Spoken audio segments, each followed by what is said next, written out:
Carlos Steiner chegou a exercer a advocacia, mas a paixão de criança, a mágica, que virou um empreendimento ainda na adolescência, falou mais alto ao coração do advogado. Décadas se passaram e o mágico também virou comerciante. Os quiosques de produtos de mágica vendidos em Brasília são o negócio dos sonhos do mágico Steiner. São 5 endereços que cultivam o lema de fazer o impossível virar realidade, seja para crianças e adultos, no comércio, nos shows e nas palestras.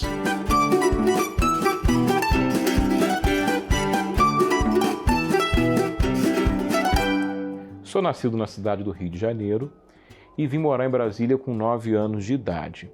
Sempre gostei de mágica. Quando eu tinha 5 anos, meu pai me deu um kit, aquele kit do Pequeno Mágico. E aí, a partir daquele kit, eu comecei a gostar mais ainda de mágica e teve uma coisa curiosa. Era aniversário da minha irmã. E meu pai sempre dava um presente de consolação para o irmão que não era aniversariante. E tinha um kit de química e o kit de mágica. O papai acabou dando para mim o de mágica e eu achei fantástico. Na verdade, eu fiquei com vergonha de dizer qual que eu preferia, mas eu queria o de mágica. Viemos para Brasília quando eu tinha 9 anos e depois fomos morar mais um ano no Rio. Nesse ano que eu fui morar no Rio, em 1992, eu tinha 11 anos de idade.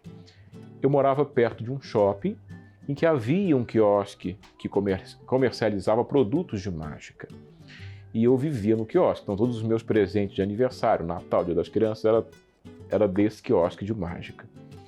Voltamos para Brasília no final desse ano, e aí eu lembro que uma das primeiras apresentações que eu fiz foi aqui em Brasília, né? E aí nessa apresentação eu ganhei da pessoa que era amiga do papai $50. Então você imagina, para um menino de 11 anos, isso há 31 anos atrás, você ganhar $50, eu falei, puxa vida, eu vou ficar milionário com esse negócio de ser mágico. Então fazer aquilo que eu gostava e ganhar uma fortuna, no meu conceito.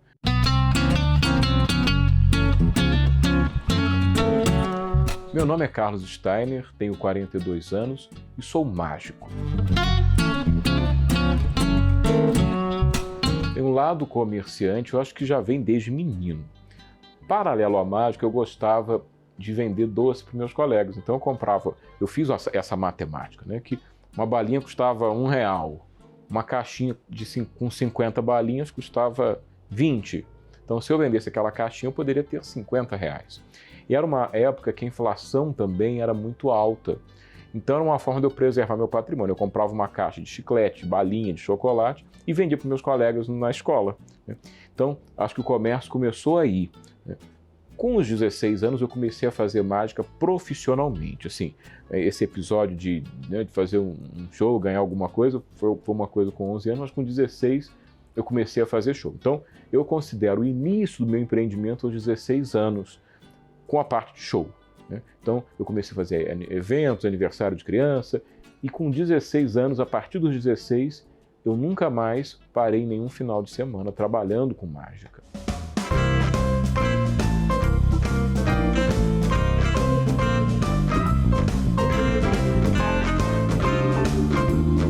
Para entender o processo de profissionalização, a gente poderia voltar um pouquinho. Porque entre os 11, que foi a minha primeira experiência remunerada, e os 16, eu tive uma experiência, por exemplo, em fazer em escolas, na escola que eu estudava, eu estudei numa área auxiliadora. Então lá as freiras, as irmãs, eu tive grandes incentivadoras também, até porque, eu não sei se você sabe que Dom Bosco, que é inclusive o fundador da rede salesiana, ele usava a mágica também para educar, né? Então a mágica era um instrumento para educar. Então eu tinha incentivo. Agora, então, entre os 11 e os 16 anos foi a fase que eu comecei a me profissionalizar. Então, todo o dinheiro que eu ganhava, eventualmente, eu investia em equipamentos, eu investia em cursos, eu viajei. Com 16, realmente eu comecei a trabalhar, né? É claro que talvez não fosse... Havia alguma dúvida, será que vai ser isso para a minha vida? Será que eu quero? Tanto que quando eu fiz 18 anos, eu fui fazer o curso de Direito, né? Então, assim, eu fiz o curso de Direito já sendo mágico, né? E a minha ideia, a princípio, seria o quê? Final de semana eu vou ser mágico e durante a semana eu vou ser advogado. o que não deu certo, eu vi que era incompatível. Eu botava o terno, a gravata, ia fazer audiência, chegava lá, o juiz olhava para mim e falava, vem cá, você não é o mágico da festa do Pedrinho? Aí ali eu meio que perdi a moral. Então, chegou uma fase da minha vida que eu tive que parar a advocacia, na verdade foi uma fase muito curta, e me dedicar somente à mágica.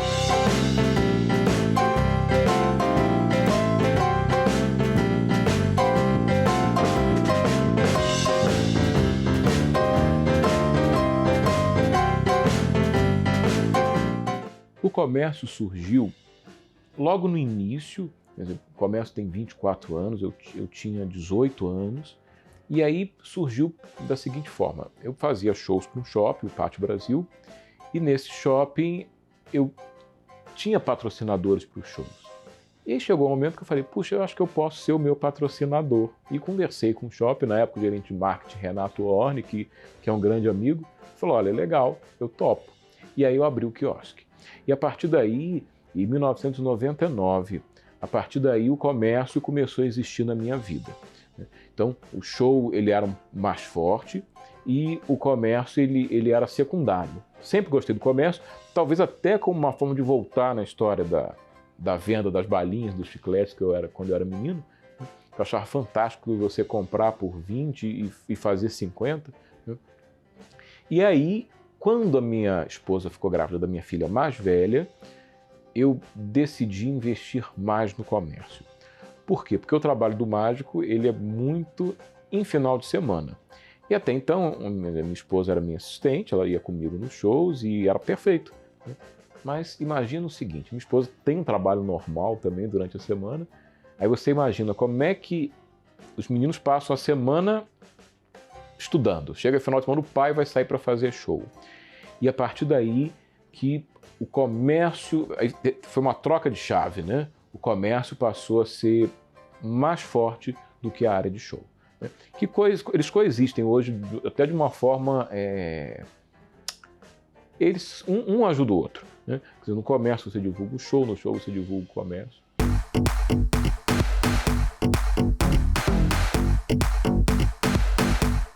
O início do comércio foi muito difícil, porque é algo totalmente diferente. Porque o show você tem um compromisso pontual, você não tem custos fixos tão altos assim, né? Quer dizer, geralmente o custo de uma apresentação. Então você vai fazer um show, você vai gastar aquilo ali, o combustível, a partner, o caixa da partner. Já o comércio ele exige funcionário, ele exige pagamento de impostos, alguns fixos e outros sobre a sua venda. Então, o início foi muito duro. Né? E até pela inexperiência, você com 18 anos abrir um comércio, uma coisa diferente, que é um comércio de mágica, com pouca referência, realmente o início foi muito difícil. Eu tinha uma vantagem que eu era meu patrocinador de shows, então eu não tinha um aluguel, no início eu não tinha um aluguel fixo. Eu fazia os shows em permuta pelo espaço do quiosque. Agora, realmente é muito difícil. Empreender é difícil, até hoje é difícil. Eu não sei se foi mais difícil no início ou se hoje é mais difícil.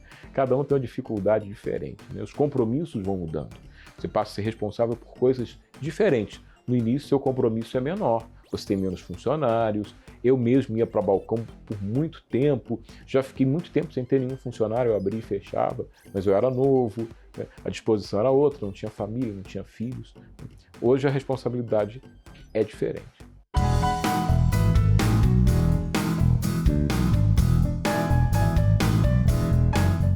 Quando eu comecei o empreendimento, havia uma grande rede, na verdade haviam vários fornecedores de mágica. Então eles tinham o varejo e tinham o atacado também. E mundialmente, com o passar do tempo, ou seja, de 99 para cá, esses fornecedores e esse varejo de mágica foi sumindo. Acredito que com a entrada da internet, talvez da facilidade de importação também. Por exemplo, você queria comprar um jogo de bolas de espuma, que é uma coisa que o mágico usa para manipular. Você tinha que comprar da loja de mágica, porque o cara que fabricava, ele vendia no mínimo uma quantidade tal, tantas peças iguais. Hoje, com a internet, com a facilidade de importação, você traz por 1/10 do preço, 1/5 do preço. Né? Com uma qualidade talvez um pouco inferior, mas pela diferença de preço compensa. Né? Então, as lojas de mágica do mundo inteiro sofreram com isso. Vou te dar um exemplo. Sabe quantas lojas de mágica existem em Nova York, considerando assim, locais abertos, shopping centers, maior cidade do mundo? Né? Nenhuma. Existem lojas que ficam assim, por exemplo, dentro de um prédio, a Tannis, por exemplo, que é uma loja fantástica, mas você tem que entrar num prédio, você pega o elevador e fica no andar X, né? Como se fosse uma sala que eles adaptaram para uma loja, porque os custos de uma loja de rua são muito altos, né? Ainda mais em Nova York, por exemplo, né? Em shopping center também não existe nenhuma loja de mágica. Então, na verdade, de 99 para cá, as lojas de mágica, elas meio que fizeram uma mágica e sumiram, né? E aí ficou mais difícil a questão de você ter fornecedores também, porque se você não tem o varejo, consequentemente o atacadista não deixa de existir. E aí chegou um momento que eu tive que passar a produzir, a ter uma linha própria, que eu compro algumas coisas de fabricantes, pequenos fabricantes, alguns inclusive mágicos também, que tem como uma forma de complementar a sua renda a fabricação de mágicas. Então o que eu faço é botar na minha marca, botar na minha caixinha, né? Mas eu tive que, por falta de fornecedores, eu tive que desenvolver isso.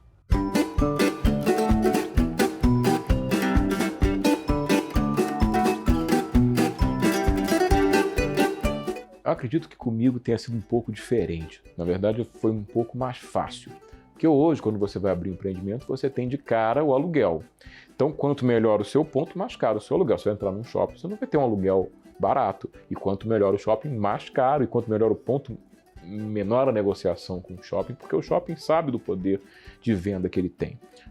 E como eu comecei com permuta, eu tinha uma faixa de erro mais fácil, né? Então, o desafio inicial, na verdade, talvez também pela minha pouca maturidade, não foi algo que me assustou. Então, eu fui no contador, pedi para abrir a empresa, mandei fazer um quiosque, na época era um quiosque de metal, fui num serralheiro que já fazia coisas para mim também, e aí inauguramos. A mercadoria eu já conhecia onde comprava, né? Trouxe a mercadoria, na época existia um fornecedor forte de mercadoria para mágica.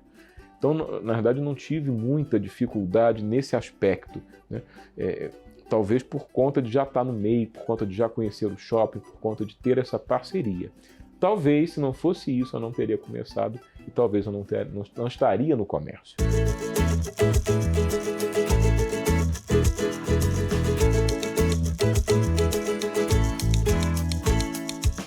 Não há muitos profissionais que vivem só da mágica, não há muitos, são poucos. Agora, é viável, é possível, tudo aquilo que você faz com afinco, você vai ter sucesso. Um exemplo do Brasil é da mágica para criança.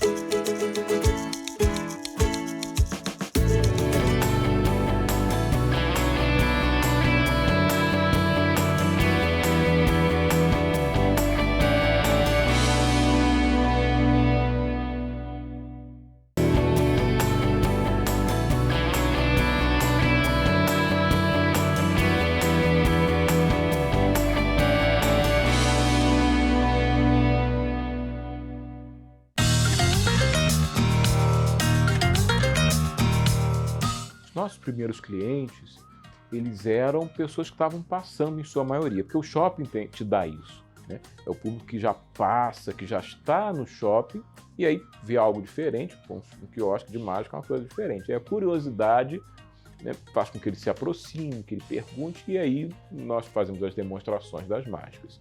Nos shows que eu fazia também, eu divulgava naturalmente o quiosque, mas com certeza o grande público era o público que passava e a curiosidade de saber o que aquele quiosque poderia ter de diferente, como é que é uma mágica. E as pessoas sempre ficam curiosas, mas será que eu sou capaz de fazer? Essa é a primeira pergunta do nosso cliente. Mas você faz porque você é mágico e eu vou conseguir fazer?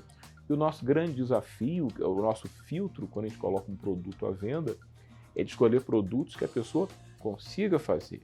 É claro que eu vou ter a linha profissional, eu vou ter um produto para aquela pessoa que já gosta e quer se dedicar, né? Porque você imagina o seguinte, você oferecer um livro de beabá para alguém que já está na faculdade, um livro de alfabetização para alguém que já está um mestrado, não dá. Então tem que ter o produto certo para o cliente certo. Como o nosso grande cliente é o cliente que é amador, é o cliente que quer fazer mágica, por exemplo, para o seu filho, aquele cliente que passa e fala, puxa, acho que eu vou fazer esse número para agradar meu filho. Puxa, eu vou levar essa mágica para tirar um pouquinho do eletrônico, porque hoje o eletrônico é muito forte na vida das crianças, né?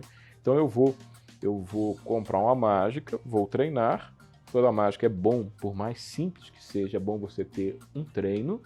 E aí, até autopista, depois, quando você começa, é difícil, você não entende muito o volante. Depois de 1 minuto, você já está entendendo como é que você virar, assim, ele dá ré. Até uma autopista, que é uma coisa simples, você precisa de alguns minutos para entender, para pegar a mão. A mágica também. É possível, é fácil, depende da dedicação de cada um.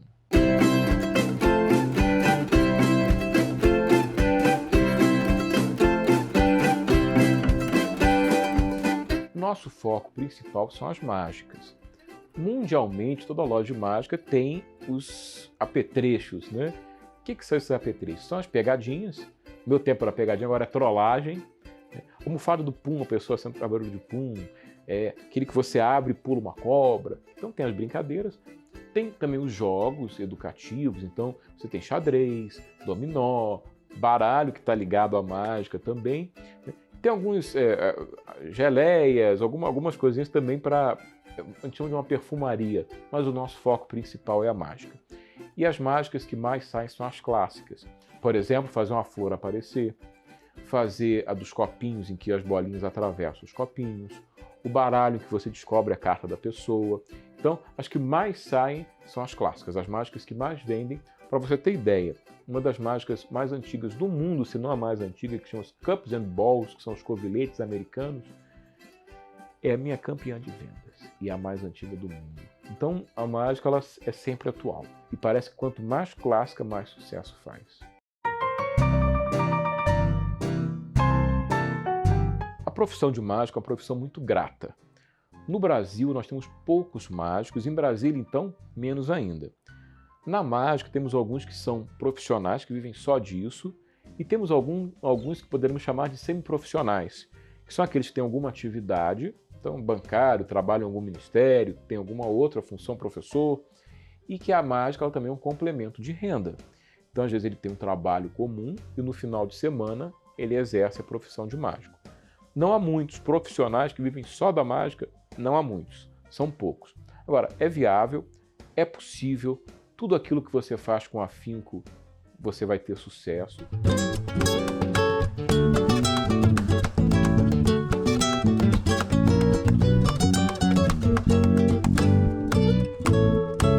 Os nossos fornecedores de mágica são os próprios mágicos que fabricam artesanalmente muitos dos produtos e nós temos apenas a função de vender. Então, os nossos fornecedores hoje são os mágicos. Por exemplo, eu tenho mágicos que fabricam coisas com pena. Eu tenho um mágico em São Paulo que ele é especialista em fabricar coisas com pena. A florzinha que aparece, a bengala que vira flor, tudo que tiver pena é com ele. Então ele se especializou nisso. Eu tenho outros mágicos que fabricam coisas com cartas. Então cada mágico também se especializa em fabricar alguma coisa e acaba virando um complemento de renda para os seus shows. O que, por exemplo, no período de pandemia foi fantástico, porque você parou com o evento. Venda caiu muito, mas a venda online continuou. Então, querendo ou não, essa fabricação foi para muitos dos mágicos uma salvaguarda, algo que salvou a pátria durante esse tempo.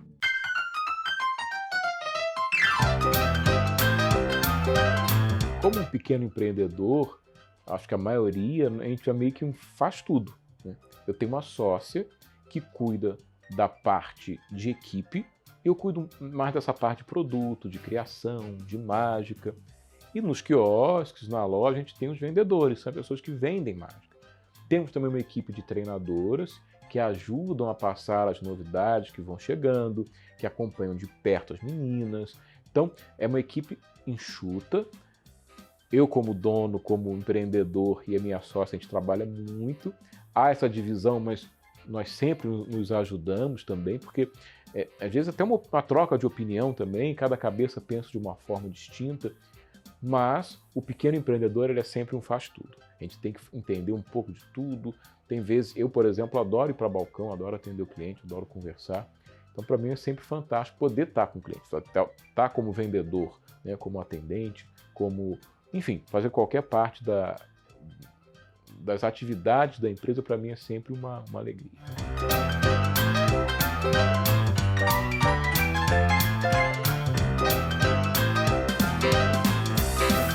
O marketing da empresa ele é feito principalmente pelo boca a boca.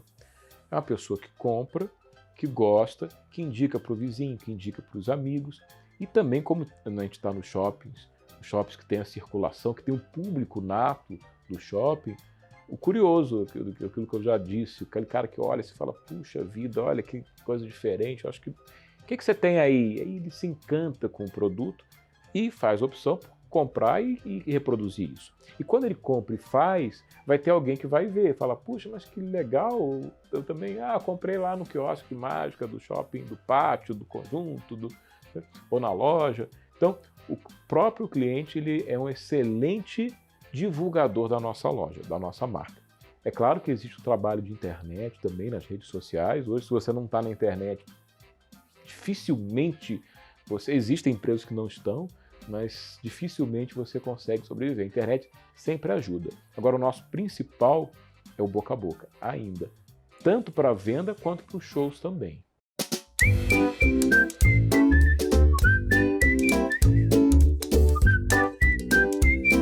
Eu considero o empreendimento um sucesso, a Mágica um sucesso, porque ela trabalha com uma coisa que é o encantamento.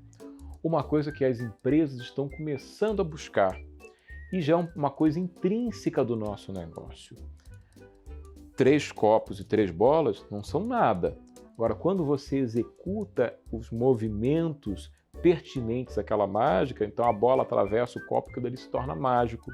E aí existe um encantamento. Acredito que o sucesso da empresa, do negócio, seja o encantamento.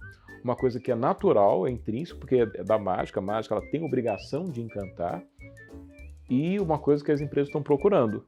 Hoje, as empresas que vendem outras coisas, vendem pneu, ela também quer encantar o seu cliente. Ela quer ter um serviço diferenciado. Ela quer não só entregar um pneu, ela quer que o cliente saia encantado. Hoje se fala muito em encantamento. E isso já é meio que natural do nosso negócio.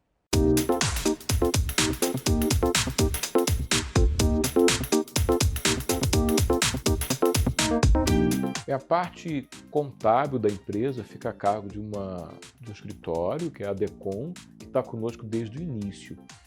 Eu acredito que o contador, primeira coisa, ele tem que ser uma pessoa de confiança. Então, o meu contador ele tem todas as informações necessárias e toda essa parte burocrática que envolva qualquer tipo de parte de legislação, ou sejam impostos, sejam obrigações trabalhistas, passa por ele. Senão a gente sempre faz o certo, o que o contador mandar.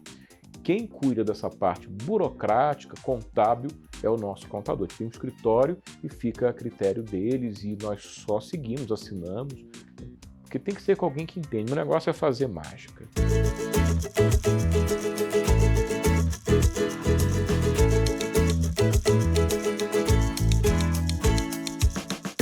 Para o futuro, eu não sei te dizer o que vai acontecer.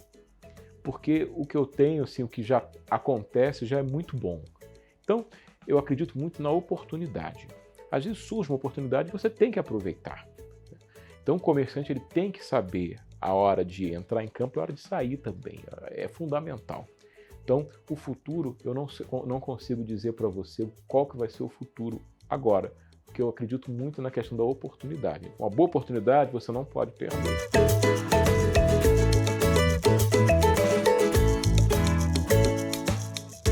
Um conselho que eu dou para quem quer empreender, para quem quer começar, seja no ramo da mágica ou seja em qualquer ramo, além de ser persistente, é buscar o máximo possível de informações.